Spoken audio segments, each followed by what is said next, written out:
Greetings and salutations, family. It's Dr. Eric D. Harris, PhD, with you once again today. Thank you so much for taking the time to join me. Today, we're going to get into maximizing or how to maximize our positive relationships.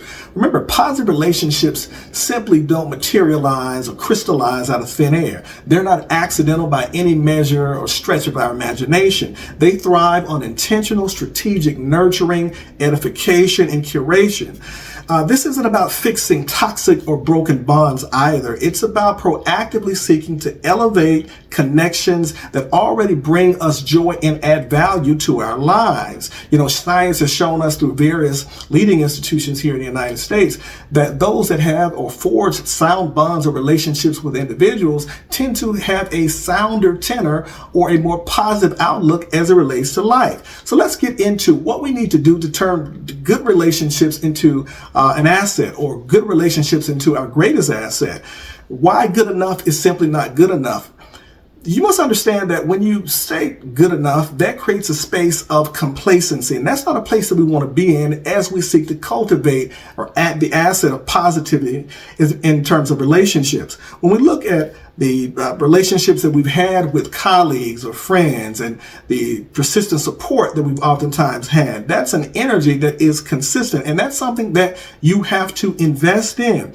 The problem is, in many instances, that we take a lot of this for granted and we assume that that positive relationship is going to sustain itself. But when you seek to neglect that positive relationship, it becomes brittle. It drains the energy. It must be curated. It must be fed. It must be nourished, and it must be held together by those parties who are involved. You know, positive relationships, when they're not edified, become very, very fragile. So how do we maximize positive relationships in terms of the learnable skills that we can actually share?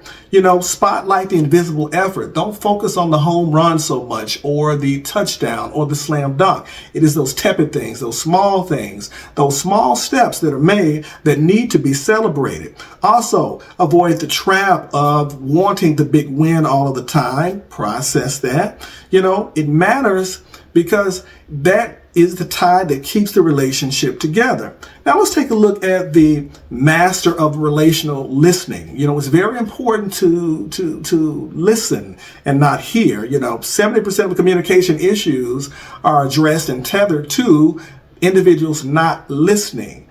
They're just simply hearing. So you have to be intentional in order for those relationships to thrive. A few of those strategies as it relates to listening is pause and paraphrase, dig deeper, ask sound questions, and avoid the trap of simply listening to reply. That can cause a major issue. And remember, actionable strategies create a space where there is an energy check-in with all parties. Does this interaction add to the capacity for all individuals to be present in the relationship, or does it drain it? Those boundaries need to be framed and focus on mutual benefit, thus avoiding the trap of confusing issues and lack of communication and boundaries. And remember, when those things are done equivalently, you are able to maximize the potentiality and the positivity in your relationship. Dr. Eric D. Harris, PhD. Be well. Peace.